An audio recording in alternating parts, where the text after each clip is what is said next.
अस्सलाम वालेकुम। Welcome to this graphic designing with AI course. ये अब तक का मेरा एक कम्प्रीहेंसिव कोर्स है। ये कोर्स सीखने के बाद आप लोग पार्ट टाइम जॉब या फुल टाइम फ्रीलांसिंग बिजनेस भी कर सकते हैं। कोर्स शुरू करने से पहले मैं आपको अपने बारे में कुछ बताऊंगा और मैं क्या चीज़ें आपको एग्जैक्टली सिखाऊंगा। अगर वाकई आप इस कोर्स को लेकर सीरियस हैं तो आपको किन चीज़ों के ऊपर ध्यान देना होगा। पिछले 8 साल से मैंने दुबई, कुवैत और फिर पाकिस्तान से फ्रीलांसिंग शुरू की और दुनिया के मुख्तलिफ किस्म के क्लाइंट्स के साथ काम करके मैंने वो एक्सपीरियंस लिया जो आज मैं आप लोगों को सिखाने जा रहा हूँ। इस कोर्स की खास बात यह है कि ये सिर्फ थ्योरेटिकल कोर्स नहीं है, बल्कि वो प्रैक्टिकल चीज़ें हैं जो स्टेप बाय स्टेप मैं थ्रू आउट द कोर्स आपको सिखाऊंगा ताकि आप वो चीज़ें समझ के उनको प्रैक्टिकली इम्प्लीमेंट भी कर सकें। कोर्स की आउटलाइन आप स्क्रीन पर देख सकते हैं, जिसके टोटल 3 मॉड्यूल्स हैं। मॉड्यूल नंबर 1 में हम देखेंगे एडोब फोटोशॉप, मॉड्यूल नंबर 2 में हम देखेंगे एडोब इलस्ट्रेटर और मॉड्यूल नंबर 3 में हम आर्टिफिशियल इंटेलिजेंस का यूज़ करके वो डिज़ाइंस क्रिएट करेंगे जो ये सॉफ्टवेयर जनरेट नहीं करते। कोर्स शुरू करने से पहले मेरे 4 इंपॉर्टेंट क्वेश्चंस हैं जो यहाँ पे लोग किसी को भी नहीं सिखाते। अगर ये 4 क्वेश्चंस आप खुद से पूछें तो आपके अंदर ज़्यादा क्लैरिटी आएगी कि आप ये कोर्स क्यों करना चाहते हैं। Question number 1, why graphic designing.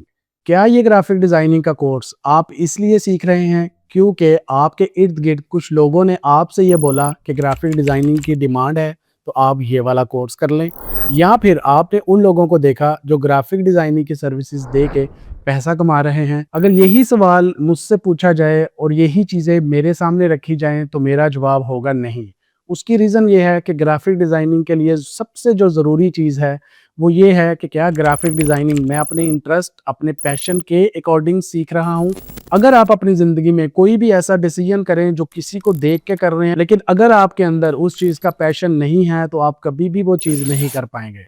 तो ग्राफिक डिज़ाइनिंग सीखने के लिए ज़रूरी है कि आप अपने अंदर वो पैशन, वो इंटरेस्ट डेवलप करें ताकि आप उस लेवल पर पहुंच सकें जो इस स्किल को सीखने के बाद आपको एक अच्छी अर्निंग दिला सके। Question number 2, how to learn graphic designing. मैं ग्राफिक डिज़ाइनिंग सीख कैसे सकता हूं। मैं अपने तमाम स्टूडेंट्स को एक बात ज़रूर कहता हूं कि आप चाहे मेरी वीडियोस या अगर आप फिजिकल भी मेरे सामने बैठे हों तो आप 50,000 दफ़ा भी मेरी क्लासेस ले लें, आपको ग्राफिक डिज़ाइनिंग कभी भी नहीं आ सकती अनटिल अनलेस आपके पास 3 चीज़ें ना हो। Number 1 computer, number 2 internet, number 3 practice. ये 3 चीज़ें अगर आपके पास होंगी तो आप ये कोर्स को अच्छे तरीके से कर पाएंगे। अगर आप कहें कि मेरे पास कंप्यूटर है, इंटरनेट है और मैं वीडियो देख के कोर्स सीख लूँगा, ये कभी भी पॉसिबल नहीं होगा। प्रैक्टिस आपको करनी होगी थ्रू आउट द कोर्स। जब जब मैं आप लोगों को बोलूँगा कि आप इस लेक्चर के बाद एक असाइनमेंट करें तो कम से कम आप उस असाइनमेंट के ऊपर 3 से 4 घंटे दिन में ज़रूर दें। इसके बाद आप खुद देखेंगे कि आपकी स्किल कैसी पॉलिश होगी जब ये कोर्स कंप्लीट हो जाएगा। नंबर 3 पर है ग्राफिक डिज़ाइनिंग होती क्या है, व्हाट इज़ ग्राफिक डिज़ाइनिंग। मैंने अपनी लाइफ में बहुत से एक्सपीरियंस्ड ग्राफिक डिज़ाइनर्स को देखा है और अगर मैं उनसे पूछूं कि मुझे सिर्फ ग्राफिक डिज़ाइनिंग की डेफिनेशन बता दो तो आप यकीन करें उनको ग्राफिक डिज़ाइनिंग की डेफिनेशन का नहीं पता। अगर मैं अभी आपसे पूछूं कि बताएं ग्राफिक डिज़ाइनिंग क्या होती है तो आपके ज़हन में चंद एक चीज़ें आएंगी, logo, business card, posters, social media post. ये वाली जो चीज़ें हैं ये बेसिकली ग्राफिक डिज़ाइन नहीं है। ये ग्राफिक डिज़ाइनिंग की वो कैटेगरीज हैं जिनको आगे चल के मैं एक्सप्लेन करूंगा, लेकिन इससे पहले का जो सवाल है वो ये है कि ग्राफिक डिज़ाइनिंग होती क्या है। ग्राफिक डिज़ाइनिंग को हम 2 हिस्सों में डिवाइड कर लेंगे। फॉर एग्जांपल एक वर्ड है ग्राफिक और दूसरा वर्ड है डिज़ाइन। अगर मैं सिर्फ डिज़ाइन वर्ड को एक्सप्लेन करूं तो इसकी एक्सप्लेनेशन बहुत लंबी हो जाएगी। एक चीज़ बस याद रखें कि अल्लाह ताला ने दुनिया के अंदर जितनी भी चीज़ें बनाई वो एक डिज़ाइन है। इस कायनात में हर चीज़ एक डिज़ाइन है। कोई भी चीज़ डिज़ाइन के बगैर नहीं चलती है। डिज़ाइन के लिए 3 चीज़ों का होना बहुत ज़रूरी है। नंबर 1 इज़ कि वो डिज़ाइन एक आइडिया के थ्रू बना हो। नंबर 2 वो डिज़ाइन प्रॉपर फंक्शनल डिज़ाइन हो, यानी कि वो डिज़ाइन कोई ना कोई फंक्शन परफॉर्म कर रहा हो। विदाउट फंक्शन कोई भी ऐसी चीज़ दुनिया में एग्जिस्ट नहीं करती जो कोई फंक्शन परफॉर्म ना कर रही हो। नंबर 3 कोई भी डिज़ाइन जो आप देखते हैं वो हमेशा आपसे कम्युनिकेट करता है। नंबर 1 क्या था डिज़ाइन के लिए ज़रूरी कि एक आइडिया होना चाहिए। तो देखिए खुदा ने जब ये कायनात बनाई तो क्या उसके पास एक आइडिया नहीं था। अल्लाह ताला को भी ये कायनात बनाने के लिए 5 दिन या आई थिंक 7 दिन का टाइम लगा। क्यों? क्योंकि उसके पीछे एक आइडिया था, वो आइडिया को इम्प्लीमेंट करते हुए अल्लाह ताला ने भी टाइम लिया। तो एक आइडिया था, अल्लाह ने सोचा कि मैं कायनात बनाऊँगा, उसमें मैं इंसान बनाऊँगा, फरिश्ते होंगे, जिन्न होंगे, सारा कुछ। तो ये क्या था? ये बेसिकली एक आइडिया था, उस आइडिया की बेस के ऊपर ये पूरी यूनिवर्स क्रिएट की गई। इट मीन्स कि इस कायनात के अंदर आज तक हम जितनी भी चीज़ें डिस्कवर कर चुके हैं, उसके पीछे एक आइडिया था। जब वो आइडिया बना, उस आइडिया को इम्प्लीमेंट करवाया गया और फिर ये कायनात हमारे सामने आई। इसी तरीके से आप कंप्यूटर की स्क्रीन देख लें, कंप्यूटर की स्क्रीन भी एक डिज़ाइन है, एक आइडिया है। आइडिया की वजह से वो डिज़ाइन क्रिएट हुआ, उसका एक फंक्शन है। क्या फंक्शन है? वो आपको विजुअल्स दे रही होती है। मोबाइल फ़ोन है, इसका भी एक फंक्शन है। क्या फंक्शन है? आप इसको यूज़ करके कॉल कर सकते हैं। ठीक है? इसी तरीके से जितनी भी चीज़ें आप अपने इर्द-गिर्द गिन सकते हैं, वो गिन लें और देखें कि उनके फंक्शंस क्या हैं। हर चीज़ कोई ना कोई फंक्शन परफ़ॉर्म कर रही है। तीसरे नंबर पे डिज़ाइन की डेफिनेशन के अंदर एक चीज़ मैंने बताई थी कि वो डिज़ाइन आपसे कम्युनिकेट कर रहा होता है। फॉर एग्ज़ाम्पल आप एक रूम के अंदर जाते हैं, उस रूम के अंदर चेयर्स पड़ी हुई हैं, टेबल्स पड़े हुए हैं, नीचे कारपेट बिछा हुआ है। आप बताएँ आप किस जगह को चूज़ करेंगे सिटिंग के लिए? ऑफ़ कोर्स आप उस सोफ़े पे बैठेंगे या उस चेयर पे बैठेंगे। आप कभी भी ज़मीन पे नहीं बैठेंगे। इट मीन्स कि वो चेयर ने आपके साथ कम्युनिकेट किया। अब वो कम्युनिकेशन इतनी फ़ास्ट हो रही होती है कि हम कभी भी इन चीज़ों को ऑब्ज़र्व नहीं करते। हर फंक्शनल चीज़ आपसे कम्युनिकेट कर रही होती है। उस चेयर ने आपको ये मैसेज दिया कि यहाँ पे आपने बैठना है। उसके पीछे जो आइडिया था वो यही था कि ये जो डिज़ाइन बना है ये इसका एक फंक्शन है, वो फंक्शन आपको पूरा बताएगा कि इसका पर्पज़ क्या है। तो कोई भी डिज़ाइन विदाउट पर्पज़ नहीं होता, उसका एक फंक्शन होता है, वो आपसे कम्युनिकेट करता है, देन आप उस फंक्शन के ऊपर या उस डिज़ाइन के ऊपर परफ़ॉर्म कर रहे होते हो कोई भी चीज़। तो ये थी डिज़ाइन की डेफिनेशन। अब अगर ग्राफ़िक की बात की जाए, तो इसको समझने के लिए मैं आपको 2-3 चीज़ें और दे देता हूँ। अभी जो मैंने आपको एग्ज़ाम्पल्स दी, ये मैंने आपको डिफरेंट किस्म के एग्ज़ाम्पल्स दी। देखिए, अगर मैं इन एग्ज़ाम्पल्स को नैरो डाउन कर दूँ, फॉर एग्ज़ाम्पल अब अगर मैं एक रूम की एग्ज़ाम्पल ले लूँ, तो रूम के अंदर डिफरेंट तरह का फर्नीचर होता है, सोफ़ा, चेयर्स। अब ये जो फर्नीचर आप देखते हैं, इसको एक अलहदा कैटेगरी के अंदर हम रख देंगे, जिसको हम कहेंगे ये फर्नीचर डिज़ाइन है। इसी तरीके से रूम इटसेल्फ वो खुद भी मुख्तलिफ चीज़ों के साथ बना होता है, उसके अंदर डिज़ाइन होता है, आपकी वॉल जो है वो पेंट हुई हुई होती है। अब ये जो रूम इटसेल्फ एक डिज़ाइन है, इसको हम क्या बोलते हैं? Interior design. तो हमने क्या किया? इन डिज़ाइन को कैटेगराइज़ कर दिया। रोड पे चलती हुई गाड़ियों को हम कह देते हैं ये ऑटोमोबाइल्स डिज़ाइन है, मुख्तलिफ गाड़ियों के डिज़ाइन्स मुख्तलिफ हैं। तो क्या किया? हमने डिज़ाइन्स को कैटेगरीज़ में डिवाइड कर दिया। इसी तरीके से एक कैटेगरी से निकल के बाहर आती है जिसका नाम है ग्राफ़िक डिज़ाइन। तो ग्राफिक को समझने के लिए 5 चीज़ें हैं जो ग्राफिक डिज़ाइन के अंदर आती हैं। उसमें सबसे पहले है अल्फ़ाबेट्स। फॉर एग्ज़ाम्पल जितनी भी राइटिंग्स हैं, ये ग्राफिक का हिस्सा है। आप अपनी स्क्रीन के ऊपर या प्रिंट फॉर्म में जो कलर्स देखते हैं, ये भी डिज़ाइन का एक एलिमेंट है। अब जितने सिंबल्स देख रहे होते हैं, ये भी डिज़ाइन का एक एलिमेंट है। इसी तरीके से आप जितनी शेप्स देख रहे होते हैं, ये भी डिज़ाइन है। फॉर एग्ज़ाम्पल सर्कल है, रेक्टेंगल है, ट्रायंगल है या कोई भी कस्टम शेप, ये जितनी भी शेप्स हैं, ये ग्राफिकल शेप्स हैं, इनको ग्राफिक की कैटेगरी में रखा जाए। ऑब्वियसली ये इंटीरियर डिज़ाइन तो नहीं है, ये ऑटोमोबाइल्स डिज़ाइन तो नहीं है, तो इसको ग्राफिक डिज़ाइन की कैटेगरी में रखेंगे। ये जो इमेजेस यूज़ की जाती हैं, जो इवन हम अपने मोबाइल के अंदर भी इमेजेस बना रहे होते हैं, ये भी ग्राफिक की ही एक किस्म है।